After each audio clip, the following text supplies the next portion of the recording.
Follow from Vaetolo to Samoa, he low fat for Samoa, living for your laugh, Fiafi, as a full Toru. Bolin for Yasong of Fua, I all imagine no uni lua fellow se full Malua. A little fa win I for your little tour, allow BluTV, yeah, but Nanga Lumona TV. My Ileaso, my lavelle song of four sit your back, Yaleaso for Rayleigh. O follow from Vaetolo to Asiata, yeah, Maritanto, Proclamio to 54, Failo to. Ya o lea ua mase e lua foi ya ma se uso ya e lea songa fua me lea songa fua me se fo Australia te tasi tau ngai foi le tautua ale tanto BluTV le fionga ya Leaupepe Talai Talai Lene por silo le tanto Digital International por tanto Digital Pacifica ya ambe se fo le tanto o nanga le Pacific 40 ma le talo fa voucher Oceania Career Academy ya nganta foi le le ti o marketing ma le tanto Oceanet le leva hanga foi o le afi Ataro vatu lau, fionga Leaupepe, ia ua maruru o vai haku pe wa e sau mai Alaska le nei teimi o le afiafi. Ia ili tā proklame. Ia, malole folau na luengo nei aso, e tu lainga vai malai, ia, wha e tu fo i le pa i o Samoa,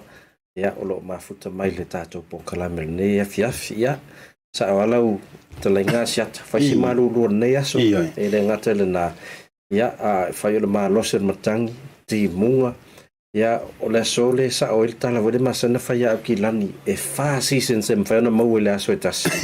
pela le aso amata mata timu la matang to ti munga ya fa pena tu lang ayo no ta pen pelanga la vole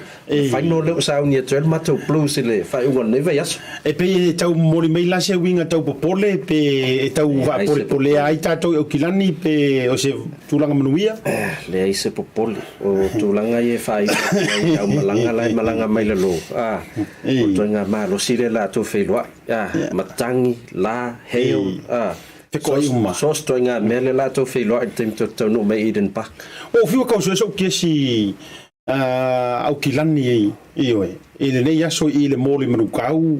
te le lopo me le o lava se le ni fai o fuia po le tulanga o iai e te le tonu la tala ni fatu vason te nei ua matua sold out uma ia ofu au kilani e te tonu masalo ni usila ato masa paule vanga mfento e mawai o lo wanga isa ole o le headquarters and blues ia na green lane ia sala na mawai so ofu ina ia fa malu no tu lau to fa vai le ofu si le yo fo si mato ai le so lo leva na fie ofu se ofu lanu moana ia ai me se foi le wo o le final ia o le ina ia so ie tate sa ili ai ia mo so ofu wa pa wana le ofu te malu e te mine tonu va ia so nei o le winga lo so no ngala pepe o matua e mautinoa e champignon o kilang e leo se mautinoa o matua ovatu le mautinoa mauti malo va ia so nei ia e le ia tatu tata no mautinoa voi na le tulanga a lo po ape feanga a lailoa o le sa matou mautu lava na matou tapuainga e malo se matou o le aule le Crusaders e le o se au fata alo yeni au e le o se au fu i a mea o fai vai o le aulea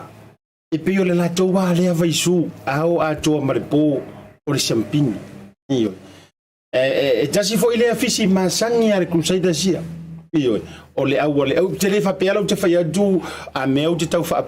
vai lo to me se fo ila to e tau no fa ia tu fa pea ia e te tau fo no tu ta pena ile si tu pe fa pe te u mai a le manuia ia fa mo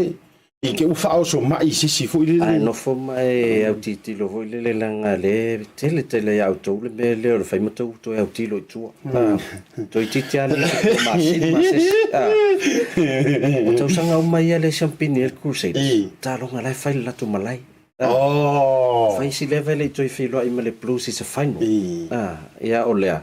la ma tu fa tali atu Eden Park ia se te wo mai foi tu te ta alu o ese mai malto malai ia pe ha foi se tu langa la ia wa ta penanga na le wa o tilo foi final so mar Crusaders sa we e te la tu te me fai ina nei lo te me malo o la o te fa visili en tu o ta no ai le wa ile ma ticket giveaway o te ono manu malo o se tasi o ticket o le fie giveaway o le si ma fa so ai am tanga ma no nga me se fon nei au ile linga na event tu por weekend semi final lena fia ngai male plu o le me ali ko plu ko ke marolaki e sa o na tala on tu ase na fam tala o la fo e fe o mai le prampisia o la fo e fie malo o le ala mana ia la fa tatiang o le plan wa le fo la wo loi o mo toa layer defense le plus ai baba ai le telo time na tau si ko ai le promise va vele scramble mai tua ta ofi ele yo online o le mafuanga no fa atu o la utala le a fa pe o le ka alo le ale pulu le ta alo i nei le weekend nei e lau te o ai fa sanga i mar Crusaders e ke ro la ukala e matua e mai mau kai e si der ka ko maka skat o ia fese si merete matamata e na o tangata ta po ai o se o Eden Park o lau sunga ia e te matamata le atu lau TV e na na fa yatu sore wa la kiska me ki ma o ska me ki ka ko i mangi o la kiska me ki mangi le o ko fasi lenga mo e gua ko fasi ko lo tingi o kingi limos ka mo ko fasi lenga le to pro o le polo ia o vai luar po ko por ka me le o tangata fight of me offside no for my matamata le to au maingo le anchor le TV e le polo mai limo le afa ale papis fato amo mo e ofa pau o sa voi ofa never time ia la vola na sila ile pikinga le au lo blacks ia so e fia plus le tono la le tata no per semi fa tata no per semi fa le tata le mai ile time fo o to fiera wa au le fili nei lo pele ki mara tua o le taia ona le lampo nei le udi le sa tu pau le o le au o fili fale mangi fale o sa mo mangi le ana fili ile au o pele ki se mo to sira mai lantou na misila vanole au ia ka ko sa vogru ne tau tilo mai e pe ia ka ho mo pe se o se mo sa mo dit ka ko au le plus au mai sa tu se situ o mangele pe o apia na o le sa lau tatou au ia pia i tonu au ia se taimito si sila fo ia ele o tonu le fo o suinga i o foringa o au le wa ia sa u matamata le pikinga le au le wallabies o le matuato tele o tangata Pasifika la wa ia ele fo na me lo blacks ia pe o le la u matua fa tele ina ile au le o ta pena wa ia la tu test mai la mana ia o le mai on dolo laule au le All Blacks sisi mai lunga ile tato lisi le la tu na tu lunga tato screen o ila jolena le ua Filifilina ile au ale All Blacks ia te sisila lava o ia to te le hata matua yoro ia Leaupepe to ini mako kamo ten coach mana tua ili o a uma huka ile mafaiona ru eser kam makua le mai la lo ile la mua I Wellington fe lo ila to fo le te va ia tu yai tu langa props me se fo yo o le o huka ze le o yai ni tangata fo o tangata tua ila va ia la utilo atu Leaupepe se ivanga na ia loose forward ta lo te vai tu ngo le o sao tu tonu le va a le sistema le fiki dia ka so kula kamo so kula le fitile isi temo te tawita ia por pau o le o sao lo na sai tu tonu ta sila le tanga ta fo tu tonu le le nei luma le All Blacks ke o misi se so le ngai luma oi Aiden Ross le lope nei mo Aiden Ross ile au pe falling mai o le si problem na ia o le sao fanga tonu le o le All Blacks tato me mela ia le tulanga mana ia te le tulanga I to fo ia tua I tulanga I tato props ne pola ulala enkasta vau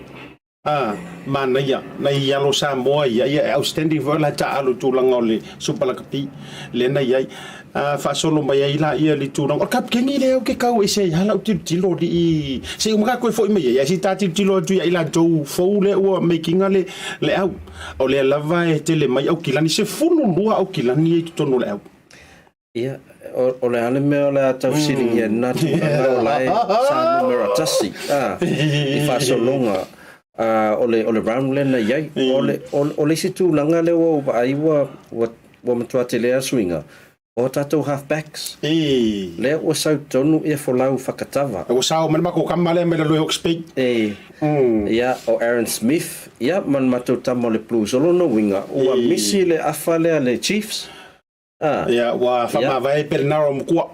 ia pernaro ia atonu o tulanga voina a faia o mai fole season le tele ni ma lor to au ise bela fatu le to fi ha ele o le fa pe o le tulanga la walunga po le la walunga wa o te loa foi mo io e wa tau ona to pasile avano le sta mafa okay le fia ka alo pernaro ma to quarter final na fai male prampis la vola le o fia ai ma lo le pautanga tale te tau whanau noa tu Asia matou au mai Wellington e leu te ofo ai.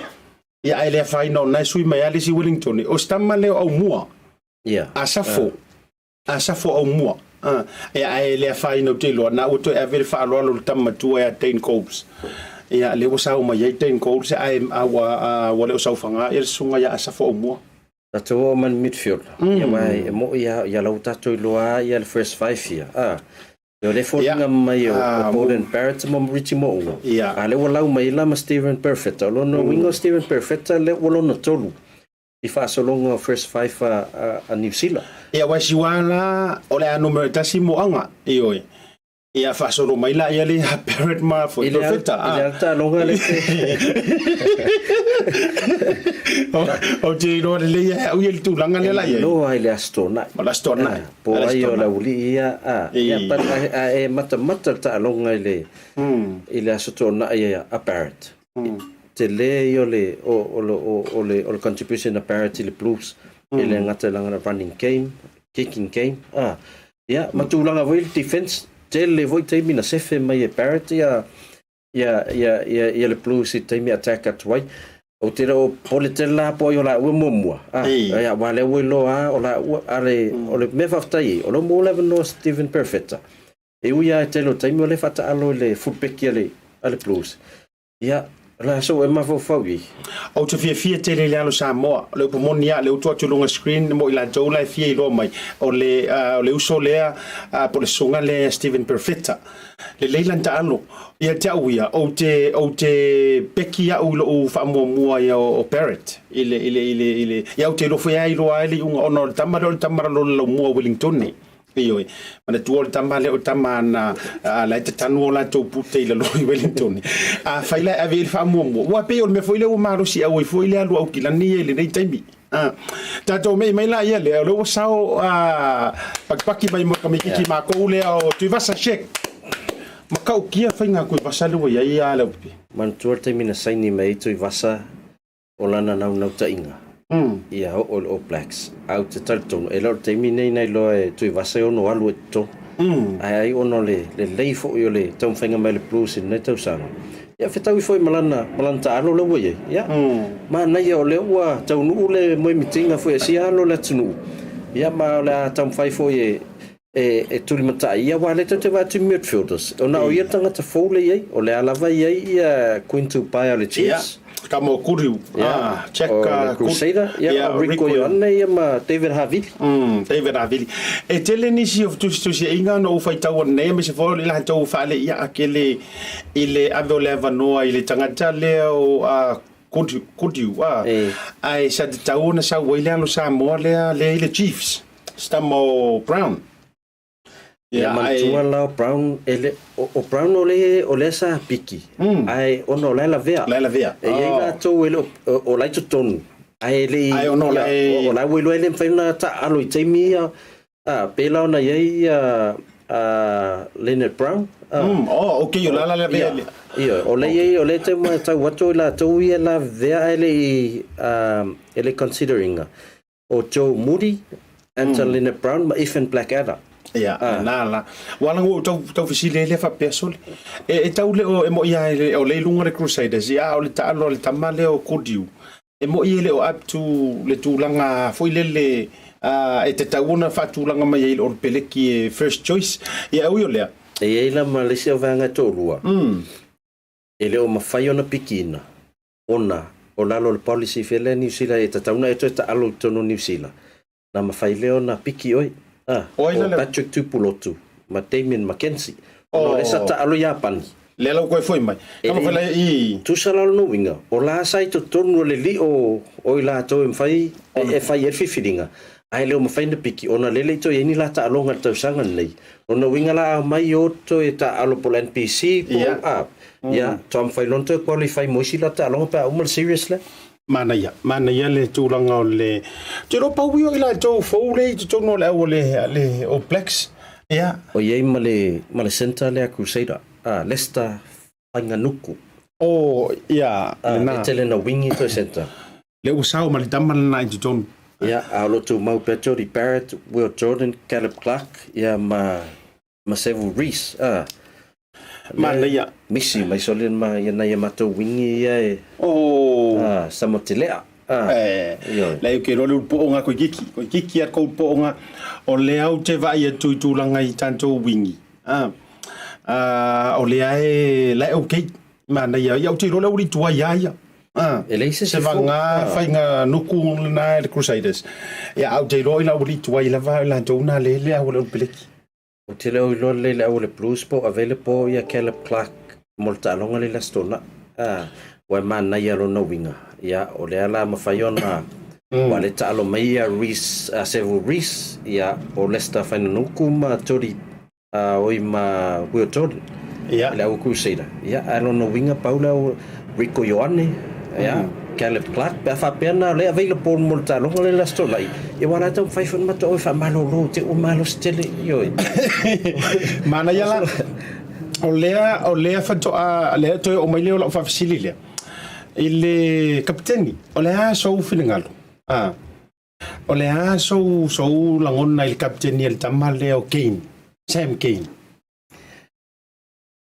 o le mea sa o ia masalo o le o to e mau le vano o no le o le ai sala vea Tautan Pali o le piki mai Tautan Pali au te loa la e whailong fesiri po o ita longa ia tolu pe i ita longa e o atua maa losi na la vea mai loa foi ma Blackadder mai Christchurch mai le aua Crusader o le lua na pe o le sa taula mua la tau ma arisa vea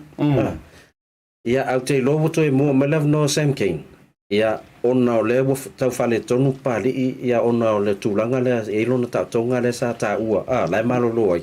ia to e la vem o lawa out mo le sise na toa ia Blackadder ia a tonu ina le woto e au mai ia Sam Kane foi le ona tam fainga e o lana li ai tulanga o lana experience ia e sawe to e lead ia o le foi ia o le foi ia Arisavea ia Hoskins so tutu Ya, taton watu langan na ya fisilingi ala vato esa o le auto awa temine masalo ele o lona lua pelon tolu ia ele faso longa o flanka si itono New Zealand. O le tūlanga tonu lava le nā iai. Ai o le fo iai sau o le sau e kapteni, lono winga. Le o sau la fo ile le whapea o tūlanga fia o le e atangia mai lava first choice le tūlanga no breki walanga o ia le o tofi fo i wha kapteni. Ia ai o te lole numero varu lava ia le mfai ona manu e lua irika miki me la loi le lau mua ia audi savea. E tai tusa tūlanga le male au fo ile le sa mole na vitonga le na e alue. Ia. O lanta 17 po lanta 15. Under 17. Under 17 na. Mantu e te kapteni a tele na e sapa i te mima. Fato e sau e tonu oile le te se folu ni nute ai. Ai e kuma Te lo talonga le la so. O se ka pequeni a ele iai ma se full game iai. Me na voi alu lo talonga. Wana o mata tu talonga. O te mina te fainga luenga i tonga. E alu talonga wo sala. Au te vai atu. Ona vai atu mo te me tile pente. Ale te mai. Ato va so ka pequeni ka kale ai uma le ngai lo ai langa tele na tuli au tuolo tau tau leanga di te lo temi. Ia ngai lo ai le leadership e ki sa fai mai ko ma fa como mai ko ele pito i tua ia ai wi olea e talo si ia to tele to se fulu wala wala blues le wa ile tono blacks e pese awali ole to se fulu le au Samoa pe fa pesa au faita to se fulu le alo Samoa to se fulu wa no Samoa ko no ngo se ka se au mola le wa matua to tele a Samoa ia ia le ai foi vai te mina o la vai le ele to ina numero na vai te mina sa le ia le lava lo ia matanto le tato o plax fa tai le o to ia to fa me to mai ton tamai e so so ante le el tato ai ta longa le stona ia fai kafsit io e a mata kiva way ma tickets e fa ma tickets e kiva way tasi nei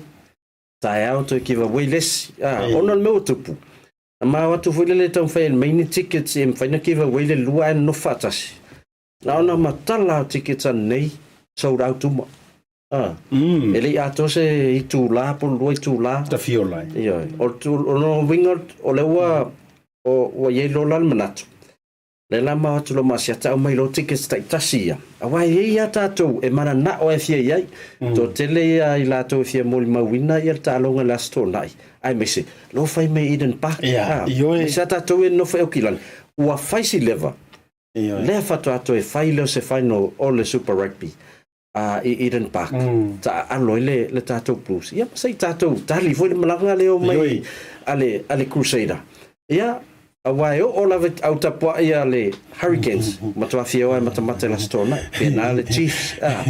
ia ora tonu ngai la tato tickets ia o le tato facility la Asiata mo nei ese facility au a la follow up luas futa la titisao pesiliatu o anisio o benefiti o lo maua el tau ainge Samoa ile te meta nu o top up la la fota pa plus uta la Vaetolo sfulu anga ilunga e iai ia me alofa te sao e fo ai molo ainga ile numero to ainga Samoa sa o melo tali nei ia et maua o ia tato tickets la ato tele auto no winga wala faifon mato vili la son nei ia pete man malo o tickets nei e mat tu sete no fotong no ala vaenga le no fola ta yono sutala ai o nga kilia la usisila e kilia la usisila timu fo e ke man pa wal vaenga la ina su le te o matangi tele la su ia no to sitting ia le Asiata wa ia to tasina fa ta wa tickets ai we keep say vai au ba o kai ia o me city na mata wole am wo lo no to tele lan to no tanto proclame tali mai le fa facility na o anisi o benefiti e ma faiona maua fa tasi le credits le e ma faiona e top upinga molo a inga I Samoa e tawalan tu le o nanga le tichi sao e te tangona o mi mai lunga o tatu tali sau lunga o tatu komeni sau tatu komeni e te lele tatu taimi e a ai le fama e ino le tatu wa proclame o le tatu wa tu e faile se ipe afa pe e silia tu ma to tasi tangata e sa oni ala tu tali a over tau te aru le vili e sau ko kasi sa o tasi sao Ia no wingo o le ai manuia le pe. Pantua Asiata o awala ni le mfeon whaatau wai ia taupapa digital. Pia whapela o kilani, whataitanga o kilani. O le mfeina alu le dairy, e alu supermarket. Mfeina alu pampensini. Mau ele taupapa se fulu, lua se fulu, tolu se fulu, lima se fulu. Ale mfeina alu online. Le tato digitalinternational.com. Whaonga leo lau internet banking, po lau Visa, po lau Mastercard. E whaatau e lau taupapa. Whatatainga la whapeo te latu dairy le lata mai le official Bluwave Asiata. Whatau mai lau taupapa lua sutala. O sauloa vili lo numera over se lau tolu whawhawhalua tolu la iei. Na ona tali mai a, whamai po whele tunu e la fwai, o tan whiwhi Samoa. Whamai lo e tu i tonu numera lea e la fwai. Talo i tonu numera matoa inga. Ia enta lo ma le pin o le pepa top-up. Ia numera sfulu luana. E umalona enta mai loa ia o lau tau nuu le top-up i le telefonia tau ainga. O le taimi ala lai tau nuu le top-up na manjoe lua sutala New Zealand i le telefon te tisao. Na ona tau nuu a e toa watu lo maisi whau tustusia. O lau e ima mea alofa whau poko ia. O mea alofa la na le ma te whieloa. Ta o mai oi. O a mea alofa whau poko te tisao. La e maua le tau ainga Samoa. Pe a e la fo i le top-up lua sutala New Zealand. Pe sili atu fo. Ruinga la manino tonu i e taka tau lo whaona ina le unanga. Ai aso nga furuka mai ko kelele sa. Iyo so iyo ko kifia maka ka lo nga ka ai mena ile so se kani. O folo va jo ya ngalon se mi se peter nga te le Tasi viti ma le so ya fonti yone. Le maka ka malo. Kasi le ngi ka nga kai le ila ka pili o nga ko. Iyo ai le leo kele o nga finga u ka no. Iyo fonti le si tangata tapu ai pe sa via tu vai lu ko la stona. Tasi ala vai le ke rongo kudi. Ele isa port ke le pulure dile. O te mi uma yes ko le promise lunga o lima. Ya la vo ye lunga ma lima fonti. Bi ka waru ka ya o ile bi ka musu e ke wa ilo mai. O tai leo tale si fo ifa le o lua le ye nei i me o tapua inga ma me pena. Me fi pito va pau te lo me fi pito va to fi lolo mai la tole ma tamante no program. Ta to tanto malonga se tau siaki po ile sa ona na a fo mai. Tato tu ni so fa bitoa le tanto wa te se ala nga tele o le Pacific Forum ma le talo fa voucher ta ma eta to fa salong fa business nei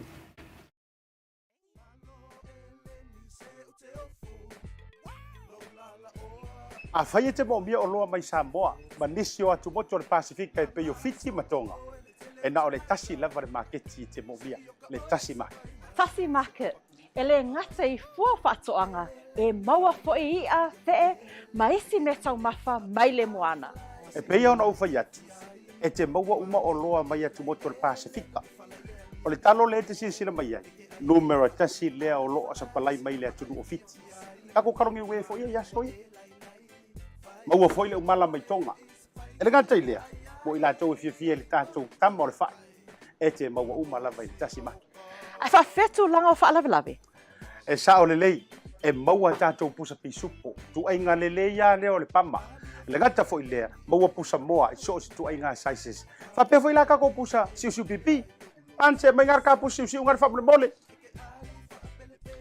Tai. Tama ia mo whalawelawe ngata fo i leo pusa pepe i le Tasi Market. E maua fo'i ipu mo whaalawelawe in bulk i le Tasi Market. Ia le nā Samoa. A mai ala o na fai umalau whaatau i nei le o nanga le Tasi Market. Aua nei e tu muli, ai alofa i nei o tātou ai ngai Samoa o le whea ngai Markoviti. E iai fo i le lātou o nanga ua tā ua le MoneyGram. E lafo ai tupe mo ai ngai Samoa e le ngata o nisi o atu motu le Pasifika. E tasi lava le no fuanga i te whai ai tūranga uma nei. Le Tasi Market, whale o loi Messi Road i West Auckland, a le ngata i leo papakura i South Auckland. Can you be my wife?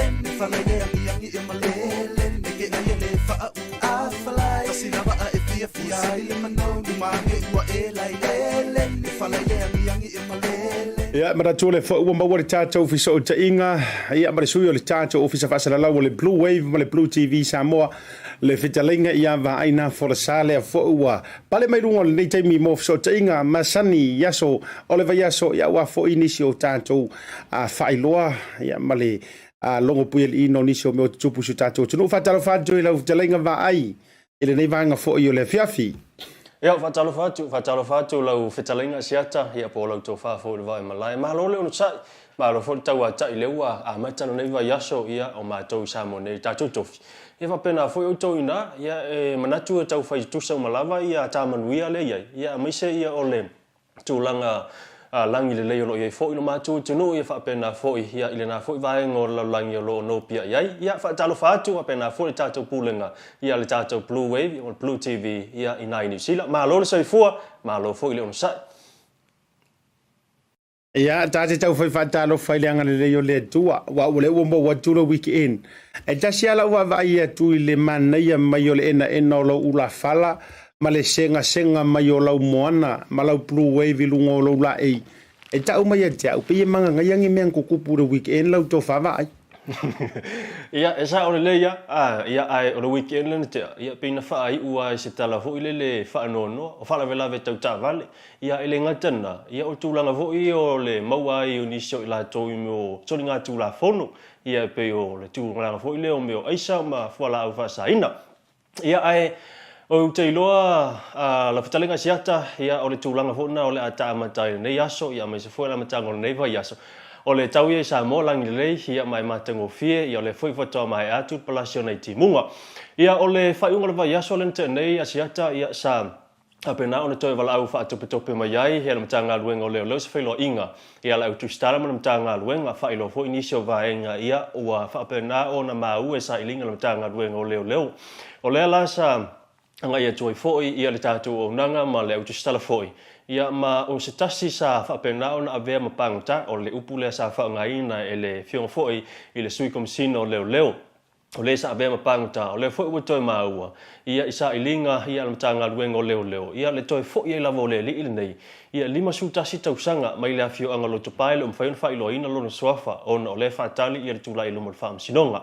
a le fusa toi maua o solinga tu la fonga mua lava sa mo li ai ma fa pui mo le lima tau sanga le ana toi fa pena na banga lo mai ina o mai ala na lima tau sanga ma toi fo ia lava ila na ngal wenga lea ia o fa tawina leo meo aisa ia po fuala au fa saina ia e pe ona silfia e toi titi e silia ma le selau afe ta la Samoa pe fa tupeina ia le tupe sa fa pena ona fa alwina ia pe sa fai ona wina inisio vaenga ia sa wina mai mtanga luengo lelo ia aisa wa o le foi na mai tawina fa singa ka kilo ta vale felwa ia sialisia le fa tu saina no tau fa eu no se fulu afe ta la Samoa ia pe atu fa tasila ia i male iva afe tupe le Samoa ina o tupe le Samoa ia manisio tupe mai tunu u pe ona ia America ia Australia New Zealand ia montino lava silia tu male ono se fulu afe ta la le tupe lava ia Samoa le sa fa nga ina ma fa aluina le nei ali ma o le tūlanga la le ua mai fo ia le whaamatalanga le tanga luenga o leo e whaisina mau fatele o no le li nei le isa ngā luenga e peitai o le tūlanga o le tangu tāro se fuanga ma leo langa leo lai le li nei ia e fōringa mai e ai ni isi o i lātou o lo ngā lua whaatasi ma le li nei ia i le tūle ina ia ma le whaatauina o ia fo ia tūlanga o fuala au whaasaina ia o le ala ua whapena ona tu mai nei o le asolua se fulu le masina nei ia o le atula ia iluma le whaamisinonga mo tauru launga le whaamisinonga ia po le a fo i se whaiunga le amai le whaamisinonga ia i whaasalanga e ono mautinoa e toi ia ini si whaasalanga whaapopo ono le ua whaalua ona mo lia o le fo e mai le matanga luenga o leo ia le tūlanga e pe ona iai e se fulu whātau sanga lava ia mo i lātou e whapena ona umia pe mawaina ia o whaiasoli ngā tūla whono nei ia o le whaataunga o le aisa ia i tono le tātua tino ia e ia la le tulanga fo ile le tātorunga ia ola ia lava inisi o suenga a tila mtanga luenga ia mautino ai ia inisi o ilato fa pena ona so ta yatu i le fo i solinga tula fonga sa fa pena fa tino ina ia ile nei ali ia mai e manatu la le mtanga luenga o leo e leo se tulanga fo ile le fa te ia i pe o le tātua tino ne fo i to inga solinga tula fono paule vaenga o le e fa pena ona fo ile fa fonga le tātua tino o le sa avea mapangota po le fu sa no fusala le fal pui o le o to au maitua ia ma to fo ia lava to failen solinga tula fono ma watangi ai pe ona saunoa ia le komisino mtanga luenga o leo e folinga mai ele ai lava salamo ia ile nei fo ia li ia lau to Asiata o le si vaenga ia mo le fia le tatu tino ia o le ufa mo tino mai nei ia e pe fo ona e ni sa tatu article ia o le sa tu watu nei le matanga luenga fo ile nga luenga tele le malo ia mai la to fo i po matanga luenga fo ile lo patino ia tu lango mo va le civil ia sa tau sanga mal company va le fo ile le Qantas ia in Australia ia o le na mana na o ia le Qantas e fia ia isa la to va le fo ile mo fai ona tau tuaina le vale o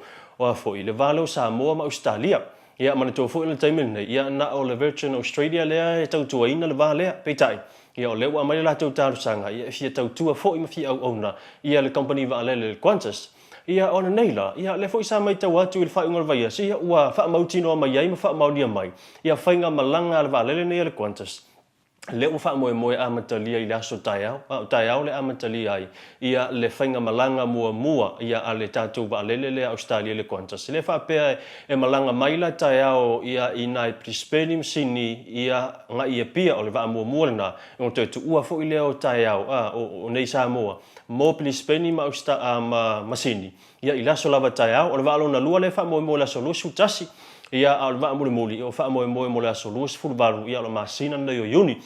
ma o te lofo stala fia 11 fia fa longo i tatu o tinu ia me se fo lau fitalenga vai malai ia le tulanga fo ia le ua tala ia lava noa ia mo le tatu va na le Qantas ia e tautua ina le tatu o tinu ia me se Australia ia o lesi vaenga ia e pe ona silo fia le tatu o tinu o lesa is fa tananga lau to fa ia me se fo ia le tatu o nanga le BluTV ia i New Zealand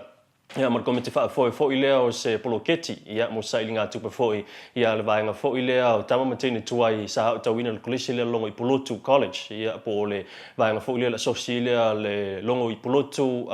College alumni ia le sa fatino ina le al fainga fo le vaia so ina New Zealand ia ma o telo fo se fufuanga o leva on tama fai ai ia le fo ia sosi po le fo fra tongo tini mtama tuai longo i Polotu ina ia fausia ia senofuanga fo ile te tu sa no fuanga fo ile tatou le vai le u fango ina ne le mapu i fanga le motina mtama matua o ia ila le manatu sa e tama tini tuai le fo fala tonga ina o to fa mo po mai nei tau sanga u to na i le fala tonga ia salato poloketi ele ngato se poloketi mo tama mtina matua mo tele sala fa ia se poloketi fo ina e mafai ona fa manatu ai pe ia tu langa o le onga e ui o le ua fa sina leva ona tapunia le onga nei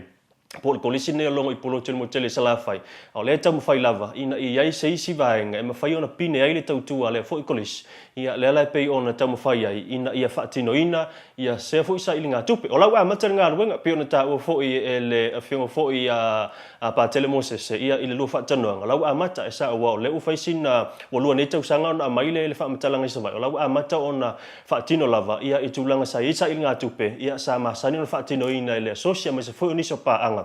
sa la futupe ia mo le fa mo ma o le fa mo la isa vai ia o le la fa ngoina o le mapu i Polotu ia wa e mapu i fangalele nei ia e mapu i Polotu ia sala fai ma e silia ma le tasi miliona tala se tino i tupe le tanga i ai ia le fo i fa laptonga po le fo i maftanga e ma fai ona fa tino i nai ia le fa mo ia mo tatu tina ma ma tual mo tele sala fai ia ona o mai le se vaenga ne o fai ua vai aso le ua whapenan wha asalalau lo iai ia le tātou au lea po le team Samoa mo le tātou tālonga fo ia mini games, Pacific mini games. Le tali mahalo ai ia le tunu lea Saipan. Ia i le whai ungo nei masina le wha moe la sifuru fitu. E o atu i la solua sifuru mo le lima. Le vai aso lane, le tu ua i le tātou team Samoa. Ia le tātou atunu. Ia mo le wha moe le nai Saipan. Ia o lela ia le wha moe ia e whuringa mai ia e lua sifuru lua ia tātou au taalo. E au fia i tātou au awheleti e to valu. O tātou beach volleyball se to lua. O tātou tenis se to wha. Ia o le tātou au sisi o me mawha to ono na sui. Ia ma le tātou vaenga le tāu o le golf, ia pola au tāpolo. Ia e lua o na sui le wha moe awa ia tua. Ia mo le wha moe tele, ia mo tālonga ia le Pacific Mini Games. Ia i le tau whai unga ia o na nei masina. Ia ma o le whua, mai ona vatus wha mori anga le tātou malo, tau latu i le whionga le tamatai pāle mia. Ia le whionga ia ona po fia me na omi mata afa. Ia te manatu lau whetalainga asiata ia pauna o nei vaenga le ua o atu mo le ta le lefo yaso ia ai o le tulanga na iai ia mo le auto telenga lava o lunga le tatu pengo fam talanga le BluWaveTV.com ia mo le tulanga ila o telenga ia o tatu li poti ia ai la fotu ia lau to fa siata se si vaenga o ta fatanroanga Palo whaptai tele I lau tō whawa ai tu samata reportia me seo meo tutupu sa tutupu olo tutupu fo isu tātou tino. Ai me se fo I le tūlanga lea I le ta update mo mua I le tūlanga fo I o le maula lea po o le tama lea sa whawhare pui na mua te tala I tua. Ia lea ele nga mai ai kua koe a wako fo I le fo toe maua I lisi au vaenga o morianga o mea sa whai mua. Vai atu sole le kero le kupe pe o ko ka vai ku me foi nga kairo ka vai me o ka ki fanga ai saule mawanga au Mexico foi ma tulang ya le o vai atu ri o le o tu ai Asiata tu u Samoa le ano no yo nei mau tupe ia o la au malosi o tulanga I ta vale ma wala au fasaina ia ai o te longa foi o se ava no o te tauna to si le sila wala o le fatara no foi le tato por kalame le sunga minister le so tofi o le ato e fisilingia inisio tu langa tau pele to si le sila le swing o tu la fono le vaenga le ia e fasalanga mo I la to nei ia wala o le pumondio so tato tu si ka mai io si ta mai tu no o sa ka biki ma ko sa vai winti asta mai Samoa a fuafua fatu sala I vaenga o lea tupu mai ma le tau arualuanga I luma o le tūlanga o ngai poroka I saia ka ke tate vavai tunga ma nei vaenga manu mai Samoa ma nei mautupe ia e kiro ele umi a se kaimi e whaasoporia antoa Samoa I solo le tamale ai o te tau e fo I lao na api lunga le tūlanga o whaasalanga ia ma le whaafare pui no I lantou nei ia ina ia tau mawhai fo iwa o na tau fio ile vaenga lea ao le tūlanga le tau toe turi tu lava le whalawe lave le sa tau tā ua. Na no le na mantou mata tuai I se CCTV foi le video le na au mai lunga pe ni fale o lo por faro lo le sa maua ina tua. O fe tonu ale no foanga le na tula I mai le vaenga le a va ai o le a foi se tau o fe le wala le tau reportia mai a fie fala au fasaina o fe tonu le ta vale le tau a fie fai ini so en ol piki a pulenga sau so asi kama ka valele no so tu por ta valele no so tu tong o le asi tatu tau update le vanga le famole mole Tautai ole le potilia ia Vaetolo na ua silfia mai mo mai le tatou tunu ma se fu le tatou vaenga ole vaenga le I fa maumung isu en mua po ua isu en ia ole sa fa mutino mai sa ole ye lo na so ta inga me fu la fa saina ma ole ala ole ta vale le e fa pena on yai ia masalonga ole tu fa pe o me masalonga ole li fa pe u fa mutino le ole fa nga solo sa ililinga ia o le tāwale le piki apu. Ia o le piki apu lea ia whape o le sa mawai ni me whapena, ma o le teimi la le nei. Ia o le sa whape sa whaisina o ngaonga te leo se stasi o tamaitai lea le sa whapena antu ina atu I le mautanga singa. Se ma whape la lau a discharge, ia po lau toi ave tua. Ia ai o risi la tolua ia o lai ia ini manuanga ma sila lei le tatou vilo lea lau tau fasiata na ia le tangata na pau I lalo ma le le taimi sa le tangata le sa I tono le piki apu o se tasi na o tangata o le sa pau I lalo o le ia lana le sa whapena na uina atu I whalemai ia ai o le no fuanga len whaatina na taunu waile le na iei le vaenga lea o I vainganga ia o te loa ia tulo fo ia le fiunga fo I le minista o luma tonu lava o le Maota le minista fo I le o business ia manu ia maleipa ia o ila le falta vale le Pacifica Motors ia ila toula le na le sa mau mai le tatou wata le po le tatou footage le ia ua avelna ma se fa mauninga ua atili fa mauni ai le makua sa kele ia o piki apu le ia o piki apu volana le na o atu matanga luenga le masa ili ia ai mawange ia so ta inge tulanga o meu aisa me va pena ma lo fa dai ioe o le matou na fo I tau tiro atu fa si sawa te lo le piki apu ia ele foi ma se taimi a mena vai atu tau fa tau tu walanga o le a maua e camera di tiro atu o le ana tau manino le fa tau tu o sta mai ta vale foi le pe la tau giveaway tau tiro po kilia e wal ia au te lo o le masaulenga le mai le piki apu te lo tu sale le al piki apu ma tau fa le o tangata ia no me piki apu ia talo sia ia le mai mawele soifua ma tulanga fa pena ma na ia le whanongono atu va ai le tulanga wa ia le Qantas ma le vaenga foi I whainga malanga mo tatou Samoa ba le pumoni e mo mia kele o ke lor kakala le kakala mai oku Ili kai nga fakia le New Zealand ma le Virgin e mo o mia ngisi fa lele wala nga le tu le la tu I manto le taimi o le te wila me se o kuso a ilo le pa mai su nga mi le nga la ve ai la kwa le pakape ku sa ma le la ku le la tu I manto va ia o te lole o le tūlanga na iai Asiata ia o le ua whaamautino e whaftai fo i o le ua talia ia le tarusanga si le fo ia company va le Qantas e Australia ia o le tūlanga pe foi lele ia pe o le tūlanga foi lele Asiata i le mai tau foi ia whaftai o I se tō whafo wa i le tātou malo ia o talia fo le tarusanga ia asi le foi company va le stasi fo company va le tele le Australia ia ai moni ai oi ia o te lole wansa e te tala I tātou porosi au kuso oi sole pu linga fo I le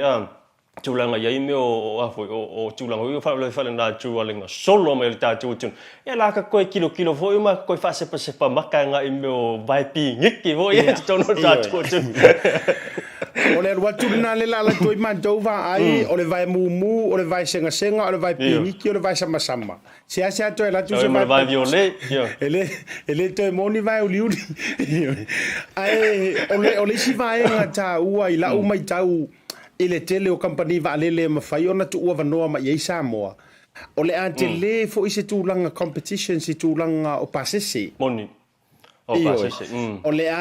a le fau malo ai le New Zealand pe fau malo le Virgin Australia ia pe fau malo fo I le Pacific Airline na le va mai fiti po fea lava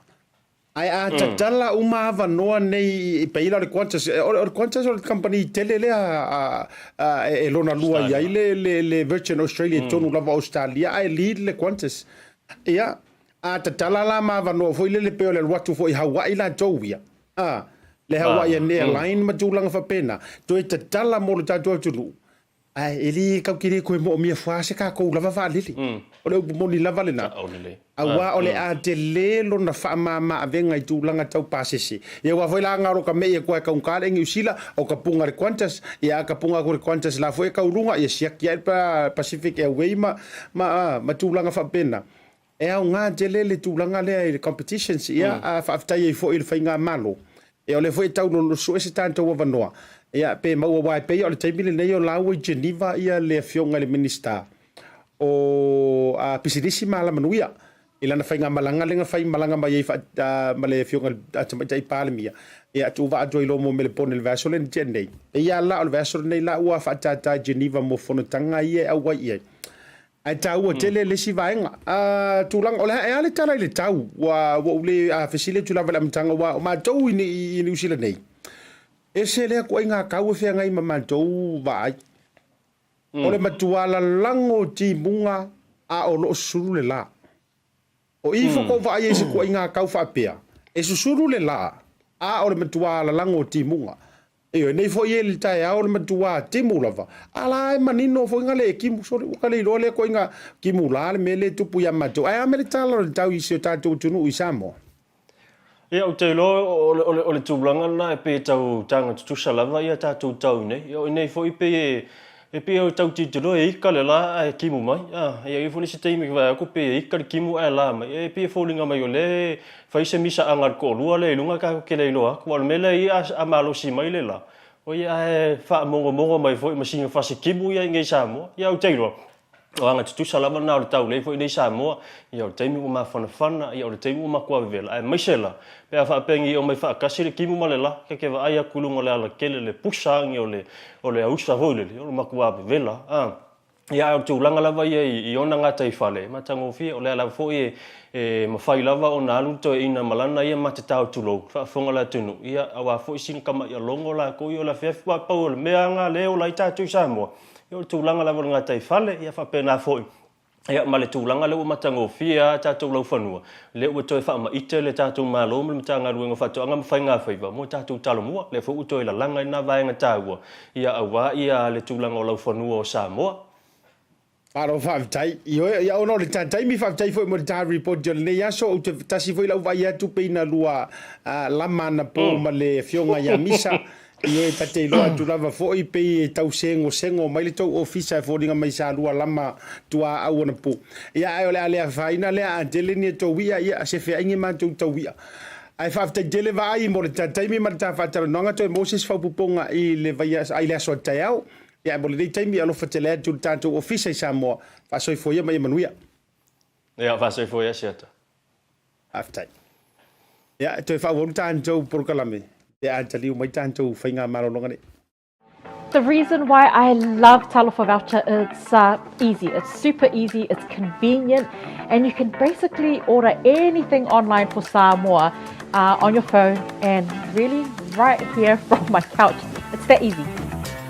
You just go to www.pacific40.com and then you select from a variety of services that's available on Pacific 40. You can even select a shop that's close to your village. So if you're looking for a way to help your ainga in Samoa, this is the perfect way. Pacific 40 Talofa voucher. For you, for me, for Samoa.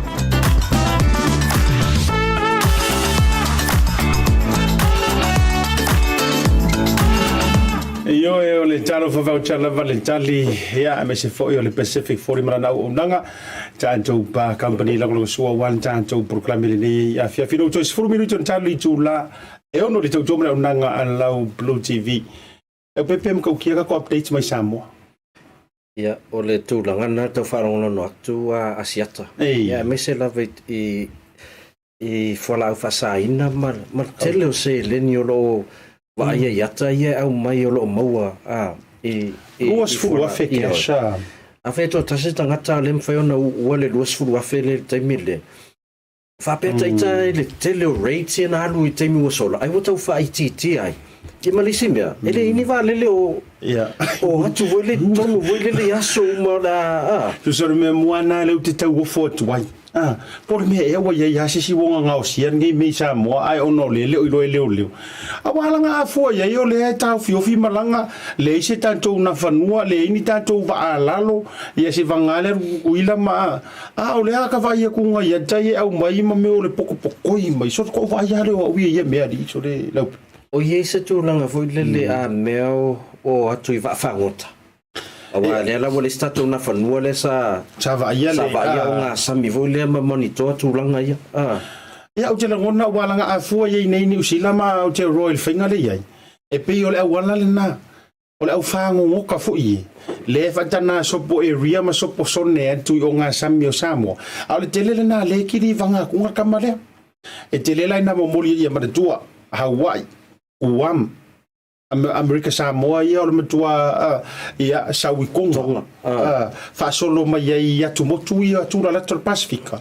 ia fe mo fia wa le mele ia Samoa e kele me va fango kai ka lingi ia fa ka o le polenga siata wa pe foringa mai wala volan fa tino e tangata nei le tulanga o no la ia la tu le fa tau ia kwa kele Pea vai lai to nga tino I tupe ia o le mo ia pe sa o tala vai ele nenga ruenga o fatino ia pe o nga ruenga le tangata ia ai o lai soli tu la fon ia ma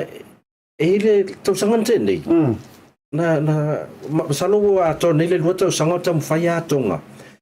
e fight le problem le fa fita le tonga ile aisa wa matua to tele la tu faungaina ai mese lava la I la tu ye to au mai America au setali o te kipo lo te fa fo ya tu pe la tu la na wa tu lo mata o me ya sana to fa ya tu ya le wa mata na va wa mata la na o to fo tu pulanga matulanga pela matele ya I su fainga tai le ma le malo fo iona ona fa ye se fo ona le tele se le ni le wa lo to ye tonui o le ata te talo ia aua nei o se tūlanga va pena sio tātou watunu ma lia Leaupepe sau nonga mana tua fo ila fa saina nei matulanga ile isa le ta ua matulanga fa pe ile ni me tau ngofi ai sa o ila sau nonga a fo ile le isi te mi ta te fa longo tu Samoa ile tūlanga fa pe o le mativa ma le tango lima a fesili la o ile fa tau nei tu inga ia a fuala ia ile ko inga kupe ma fainga maua ile fa tau ele tangata lena te whatauina whara au whasaina ele aso po le vai aso foi no ngia tau maina o lai tele tupe o mawhai ona whaatau ai le nei tu inga la whara au whasaina o le whanonoanga la foi o le tu lea wa te tau na sirisira tuto ai ia le malo e mese o le mtanga ruenga o leo o le whato a te tala mai itua whato a te tala mai itua 5 tau sanga lena lokai i le tūlanga i le molianga lava le tasi ai leanga o nga saua i kua peinga o nga saua ele i ai ma se mea na o mai totono le 5 tau sanga o te fasilingi ai foi la por kalame wa mana ia foi le mo mai le vanor minista o leo le so le stofi o le la fasilingi ai po ia ingi faka o por kalame foi rehabilitation za rehab le foi ona ave toi le na fata o la tu sa mora foi ngora por kalame sa ta ia soia o la toi foi ta ina le ma faiona vatu to elu itau ma to tapu e longo winga yo ki a ko afinga lo ku e fai u kai kang malala le telo tem ale no no mangalo mai tua to fo ia le tulanga le ya er fangta ia pe fa pe fo me o le mo we tu pe tele fa pe nei luas fo luongos fo afi yo pe e tate no fo fatu stu sa foi le ia tatu i finga wenga e te fiu te finga wenga ele mo sa lusu afi is aso se tasi pe se vai aso fu e pe fa finga tana pe a fai tu lang vole au titilo o mo to aso malia fa o mo to finga tana tu ai atili la pe a fai o leto te la to le fifia o tu fa tau o le si vai ngalo pe po vai lu pe e so no o le mo mai ma tu pe America ma tu pe Australia ia ele tu te lo ele si fai popo go fo ele si vanganga ya inga le la foto tupe e fa liu fa a le telo tupe u te vai tuai o le matua telo tupe America no winga ya ele o fa pe o ka alo ele au sa nga ngor ka mikima ele o ka alo ele no party de mele e to tele a fo ilanto o lai lima ma o malosi ia o tourist ia vai e vai ka ko ke kele nga yo ka ko kan kasamo ya no polisi ko kele o le au ka fa tourist ia tu le o to nga vai nga ia lai fatau no isu tato tunu asiata ele i ni vale le tato hotel ni tourist wo sa mo niting ai e na o tangata ye tangata nu tato yo to fo yatu e asi a inga ma tulanga fa pena fa ila na e po me fo yatu la ye tu pe o se talia ma tu pe America ya tailo ye a tarusia faftai o lo fa tino nga wenga li malo o leo o mfaiona maua ya le fo yo ma no ta punia fo la na ye business ya ai o la to tele la la ye ya tato fo imela tato plus te vai atu ai longa ye se si o tau sa or tali ta ticket le na o le tato fisili le na ye ela fo le top up te sa luas futa la pesili atu telefoni al to ai Samoa o ia me alofa mo fua e fo ai titi sa le numero na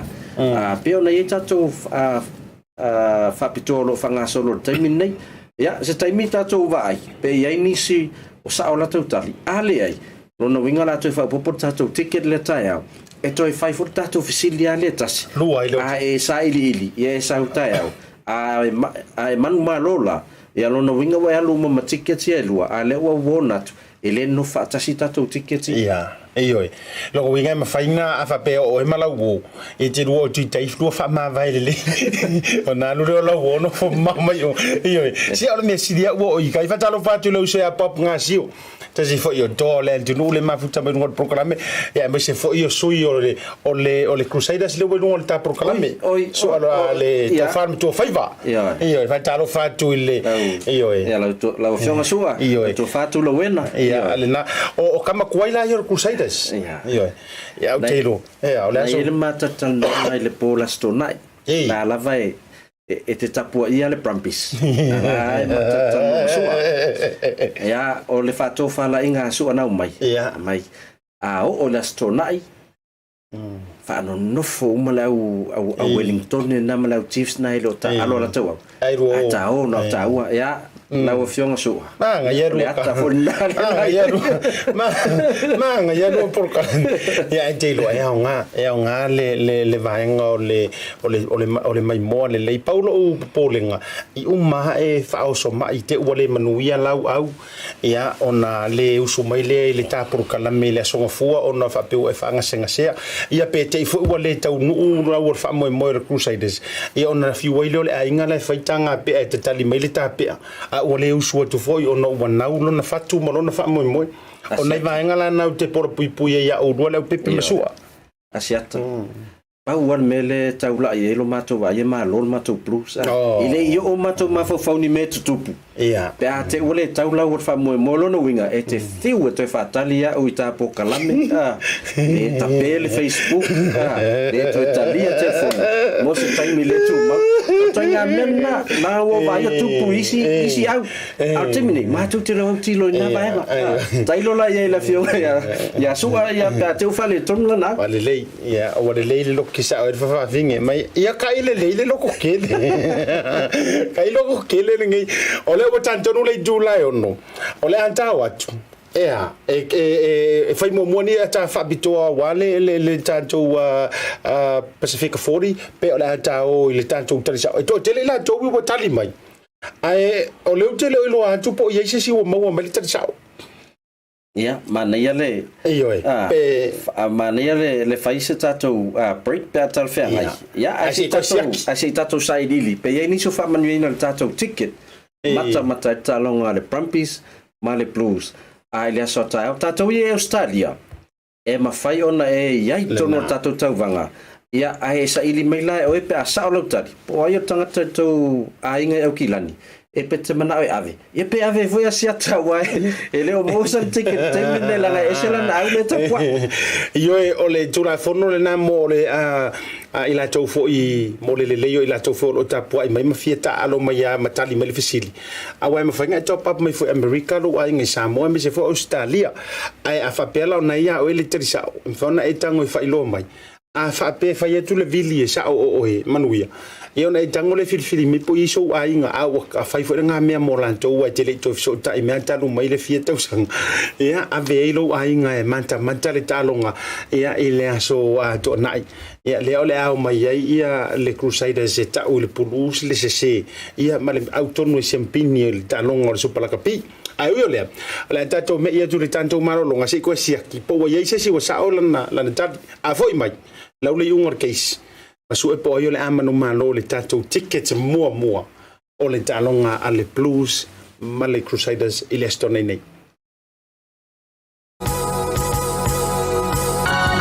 O le tautua ma le au nanga o le Maota Samoa Service Station nei tua nei matu. Mātou te utuina lau sa ma le tele leo nisi matu au nanga ese.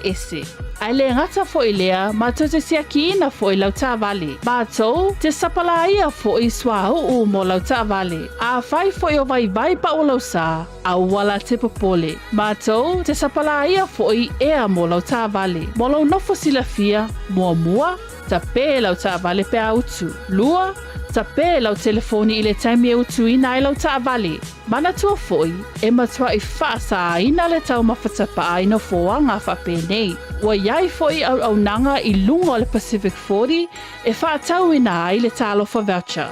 Maota Samoa, o le Maota mo Samoa uma. Mātou te fia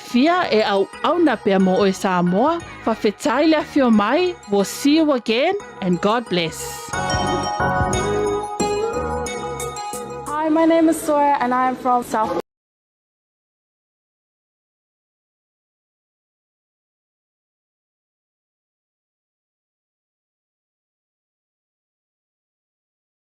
Vendors build affordable homes. I came across OCA on Facebook and I saw that it was more hands-on. Now I'm here, gained a lot of knowledge, gained experience on tools. Something I was amazed about was the floor plan. Once you build and then you look back at the plan makes sense. So there's something I learned from OCA was how to read plans.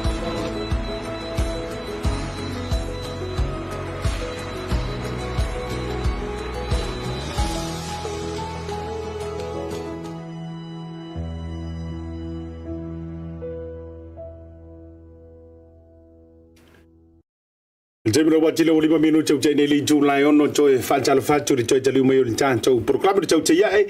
ya male malo faivo su tanto tino ulunga la unanga le BluTV ma fa sia tu ya male pulo le tanto digital Pacific karangan Taylor Pacific 40 ya fa sia la tanto Oceania Career Academy le tanto wa onga ai tatele yo tu le tulanga o le fa unga sa ye foi le la fa unga le via so le Oceania Career Academy se ka mai li so e po mo se sile Ola le tulanga le tali, ola tu vai tunga di. Ia ole mai ta watu ele longa lava na sa o mai talia a sei se o tato pa anga lo fa Tasi Market pokala me lona winga. Ia ono tato taimi. Ia ole a tu watu la so taia. Ono winga le la lua tato tickets. Le la kivu vai la so taia. Ia ai sai di ili oi. Po le al tato fa pito lo fanga solo. Ia ona to fa Tasi me foi la ele pokala me Asiata taia. O ia leo la fer tato ki va welo na winga o le fala mata mai langa lau hurricanes ia te fo fai tang fi ave ia tato tickets e o lato au langa le fi mata ele io il final ia lo winga o amisi le va ai le nei fiafi io fika fitness le so ya lino mo le lanto mavtanga ile mall ta si le skula ki au le au te lo tonu po ile au le ka pai hai ai wale ai si siwa manu malo ngo winga o le to di tau mate mai lava tango lo la top upload ai ngai Samoa follow ye le tulanga le tango e vili ma tulanga le sa no jail fionga Leaupepe ona e lo tonu le ia le tulanga tonu o le fapitoa le nai ai ngai ka umai e uma na top up ngalo ai ngai Samoa Oceania Career Academy Mata utia fa unga le Vaetolo nei. Se lau tolu sfumal tolu. Ta maiti sa fa u mai il tato wa unga ka muta le Oceania Career Academy. Le to tonu mangeli. Pe ona ma fa ilo mai ma siata mata me ate sema. Ia le unga te lo nea unga. Ia le lan fa lato fa unga le Vaetolo nei. Ia to tele na yalom fa na Samoa le wo fa u ye le lato certificate level 3. No winga leo mfai ona alu e ka muta. Mfai foi ona sosoani le tatu wa onga Oceania Career Academy. E fa atau la to tools. Ia, toi sailing al wani. Ai nai ma uale tala ale ia per la to tete fono ia. Le na fai o le mafu anga ia lai ona mawalunga le mato tele la to e pasi le onga le. Ona fe sosoani e fa onga i taimi o la onga. Pe ia lato faya onga lako tutors e ia lato mfaina sosoani le ngana pe fa pe le fa pertania o lo ia lato mfaina sosoani fa fitauli fo ia pe in fa fitauli tupu a fia ile tamititia onga pe o le sita vale sa wila onga ia po o le fainga wenga ni so lato fale no winga wa tauna lu ia fainga wenga ai o services umai social services umai le available le ilalo fa malu le fono le um fa fa so mai fa onga le onga le OCA ina ia pe fa tu sala seta a fa pe le ta onga le sia onga le pe university le avelo fa kamuta eta sa ili ala o e lo wata maile na ai malo songa ia fi so soani mo oi a sauna i le OCA Olai au mai la onga sosoani ate oi. Fale liu. O le faitau nga sosoani a faitau le plan ma mea uma la mai la onga. O le mafuanga na le alaina ona lato fato fala inga. Ia pasil tametiti. Ia amatua available la sosoani. Ina ia awane ia se mafuanga alaina le pasil tametiti. Ona le mana ia to tele tangata Pasifika. E maua lato qualifications. Ola tono le industry lea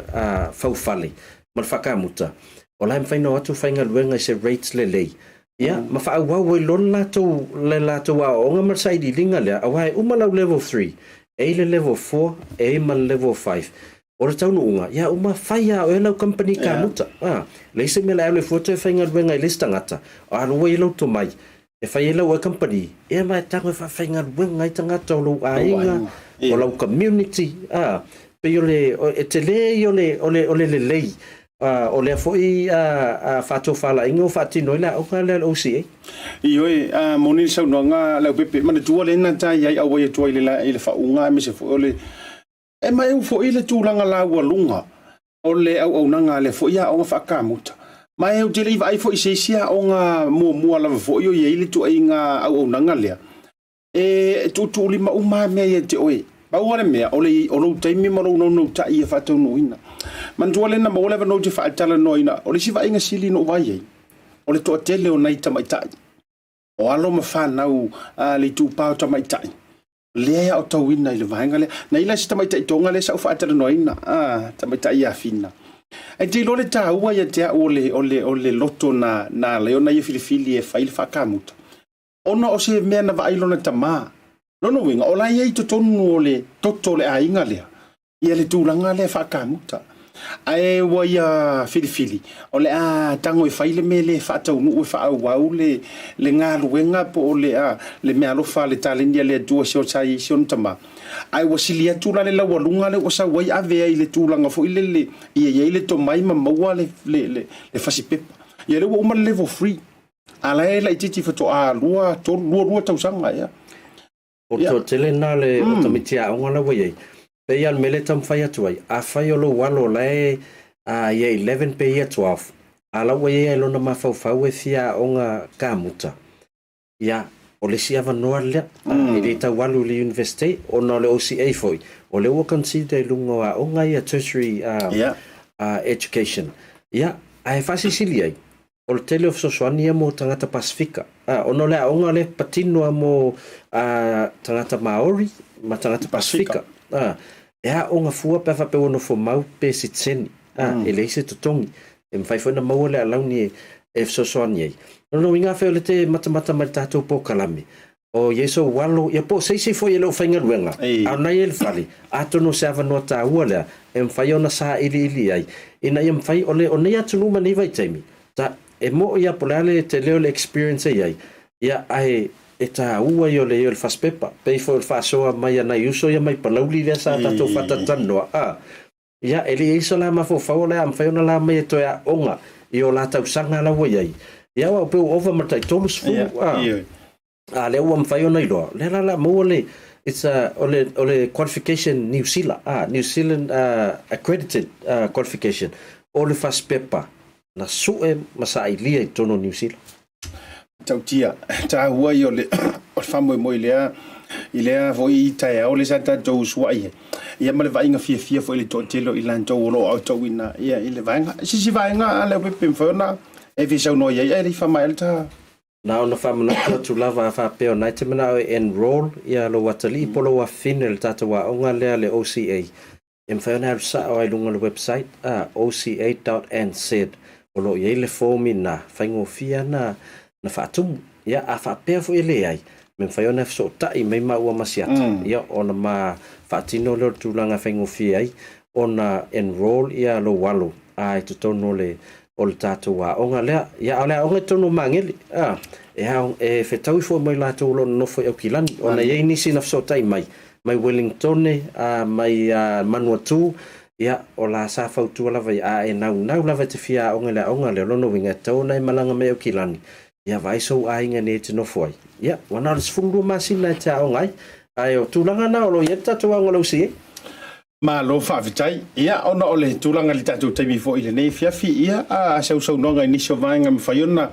whaamapu e mo le nei taimi. Ia bise fo i o le alo atu le nei vai aso ma le tapua inga o le tau au o le pulu. Ia le tele leia ni ngaluanga le vai aso. Tuai ana o mai lasto na. Ia tuai ana o mai lasto na. Ia o le manevo o lewa te lana no fau kilani. Fata ato e fai a leo se final. Pe o tūlanga na iei what over to mato fia o final. So ia le result o talonga ia le mena ia le mato taula ia. Wa pe pa wala me ia o to o final o se upur malo ele o iei sona se lau pase nei le mea. E ta fa manatu lea. Ele o nanga le tato Ocean Net. Le tato company internet Samoa lea. Le o tono au kilani nei. Ma fai ona connect le fiber i lo Maota ma lau lawa. Fa o le internet sawa. E nei a inga le ua le vai ason tene le ua mawhai ona i loa. Ina ua vili mai fa mai se isi sila i whai matou pili lea. Ia eisi tina na mai le pili na o le internet malana landline. ai tu titi ono se lau masina Oh, le pili la tongi mo ia la ia na cause international ai inoa au titilo masa ili fo ia tatou official ocean net le pili nai lo ai au nanga lai pe silo mutua ona na saini lava ia le contract ai le malama le la woman fa malama tulanga ia malo tom fa se wala ina ia fa lo na oni to tongi le pili le ia mafa ilo fo ia ila tona mai fa tatano ia ono le fatal no fo le ngana le so tato ngana le ngana pertani ia matulanga fa pena o la ngana le tatu tato ocean net o le tato tam faila va nga ila va connect na yo tato tanga ta Samoa ono le fa na so tai tulanga na fa malama tulanga uma o a me mana mia fa to a saini e rola ia le ia ma watu tato ocean net fa ola le internet lo Maota mo lo malo yo e fa tai yo fo ya o le vaenga le wal ma to fo internet ma pa war kai mingo fa lo ngoi se leo sa ostangata o te mina fa so tai le mtanga o te mina nei a to vili atu ngal fe ko ai male ansa machine fo lele ia ma fa matalanga ia au mai lunga ia fa tinga u le stem eta te ono amo to ono sa va ne fa fonga samo se mai a leia pe ko lu ngai masinga ia tau ono le tau tali tu ai ia mai aloa ocean net lo ocean net straight away yal mele la ia yo foi e tau le onanga le fai for o le malo si o le masau le tu la foi le ka ko le mo mier ka u ka kali o le va kiriki mo TikTok ka e mo mia nga o mia ko le mea live mai ro male so ai to mo mier tau round and round foi le tau fa tadi ia fa so tai mai foi ia le tanto onanga le ocean net ia wa foi se internet mave to malu pui nga tailea ia e to e fai lava te pare fia ngai lava malo mata ma fa na o tanto o turu Samoa ia mai ata proclame la lo fionga le people ni vanga o le fiafi o e siua e malo ko wa e alwa neva yaso o ta fa so tulanga le ai le te lo fa longo tu lava o fai mai sa tal sanga a pe ai alu ma ave a ule ile malai la stona o lo te lo po la fia tongo e so e te alwa tu ton e o man do foi ele ai se a nga e botile ai au fa matalanga i lunga ai asile sila le du no ai o le sofarele fa be mai Asiata lo la ele o le bulu o ele la casa fa mai au ka fa le box foi le ia me o fa ya o nga ma va nga le ke le ia no lo la ele le ai la o shua ora o shua le malanga le pepe malanga tu ai fa pe fa mata tongi fa pe vo ile le pina o se ngalu fa fu ai pe ele fati ia no lo le ia ora o no fo la mo mai tau ngalu pe o tala sa mo le le fe po la olha le po fe au Tau rungar proclame Tautai ele nei vanga la fiafi tu mata i mele so tai au la ngale wole mo wole tanto fisili o fisili la valeta si to fa wole so tai au o wa benefiti nai sau fa Tasi Market le umon e top apinga titi sar mo ai ngai Samoa na fa ngolo le nai ta umai ai nisi o nai fa pitoa manai benefiti e maua fo i ro ai ngai Samoa ono o lo top up le fai tu e ana le o nanga ale digital lo winga la o fisili na tali mai la so tao lo winga maua taku tatu ticket e lua e o misi nei ya la fo popo le sitasi la so tao ya Asiata fa malu me se fo o le tatu o nanga Bluwave mal BluTV me so le fionga le to o manino fionga Leaupepe ia o le sui captain ni le tanto blues ia ele le fiafi ia ma te fato fantu a wori te le tua to te mo le fiafi soi fo ma Emmanuel Tautai soi fo Bluwave Ngalumoana. We are focused on providing digital solutions for our Pacific people. With a creative team that incorporates Pasifika values and cultures, there are no limitations. We offer a variety of digital media solutions that cater to Pacific peoples. With over 10 years' experience in graphic design and photography, we take pride in creating art with a Pacific focus. We also specialize in filming, editing, and live streaming.